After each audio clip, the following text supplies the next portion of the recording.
ما تتلو الشیاطین علی ملک سلیمان۔ اب ایک اور حقیقت نوٹ کیجئے، جب کسی مسلمان امت میں دین کی اصل حقیقت، اصل تعلیمات سے بہت پیدا ہوتا ہے تو رجحان کدھر ہو جاتا ہے؟ جادو، ٹونا، ٹوٹکا، تعویذ، عملیات، قرآن کی عملیات۔ قرآن اترا تھا کسی اور کے لیے، کام کے لیے، یہ اس کو ذریعہ بناتے ہیں دشمن کو زیر کرنے کے لیے۔ محبوب آپ کے قدموں میں آ کر گرے گا، عمل قرآنی ہے، اتنے 100 روپے کا آپ لی جائیے تو مل جائے گا۔ یہ دندے ہمارے ابھی چل رہے ہیں، خوب چلتے ہیں، اور میں سمجھتا ہوں کہ سب سے زیادہ فلرشنگ کاروبار جو ہے وہ اس طرح کا ہے۔ ہینگ لگے نہ فٹکڑی، نہ آپ کو اس میں محنت کرنے کی ضرورت ہے، نہ اس کے اندر آپ کو انویسٹ کرنے کی ضرورت ہے، اور کاروبار چلتا۔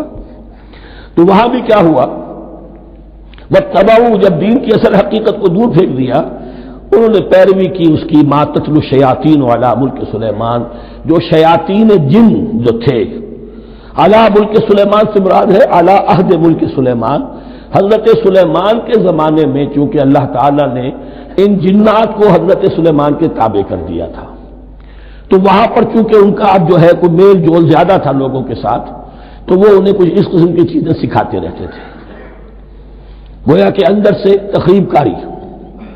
وَاتَّبَعُوا مَا تَتْلُو الشَّيَاطِينُ عَلَىٰ مُلْكِ سُلَيْمَانَ وَمَا كَفَرَ سُلَيْمَانُ وَلَٰكِنَّ الشَّيَاطِينَ كَفَرُوا، اور سن لو سلیمان نے کبھی کفر نہیں کیا، بلکہ یہ شیاطین تھے کہ جو کفر کرتے تھے۔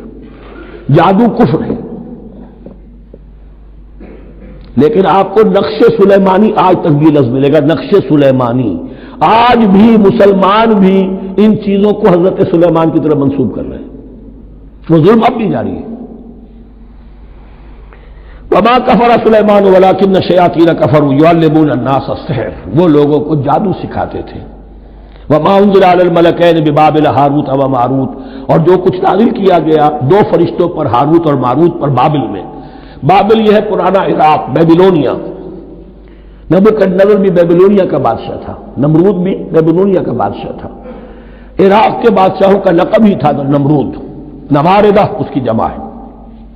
تو حضرت سلیمان کی حکومت جب تھی تو وہاں پر یہ لوگ جنات جو ہیں وہ اس قسم کی تخریب کاری کر رہے تھے، تو اللہ تعالیٰ نے آخری آزمائش کے لیے 2 فرشتوں کو زمین پر اتارا، اور وہ انسانی شکل میں لوگوں کو جادو سکھاتے تھے، بتاتے بھی جاتے تھے دیکھو جادو کفر ہے، ہم سے مت سیکھو، لیکن اس کے باوجود لوگ سیکھتے تھے، تو گویا کہ ان پر اتمام حجت ہو گیا کہ اب ان کے اندر خباثت جو ہے پوری طریقے سے گھر کر چکی ہے۔ وما يعلمان من احد، اور وہ نہیں سکھاتے تھے کسی کو بھی، حتی یقولا انما نحن فتنة فلا تکفر، یہاں تک کہ وہ کہہ دیتے تھے کہ دیکھو ہم تمہاری آزمائش کے لیے بھیجے گئے ہیں، ہم فتنہ ہیں تو تم کفر مت کرو۔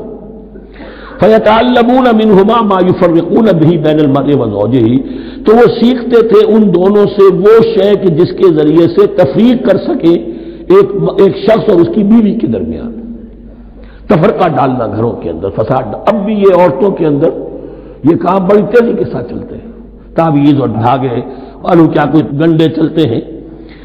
وما هم بضارین بہ من احد، اور نہیں تھے وہ ضرر پہنچانے والے کسی کو کچھ بھی الا باذن اللہ۔ ایمان کا تقاضا یہ ہے کہ چاہے کوئی دوا ہو وہ بھی باذن رب کام کرے گی، ورنہ نہیں۔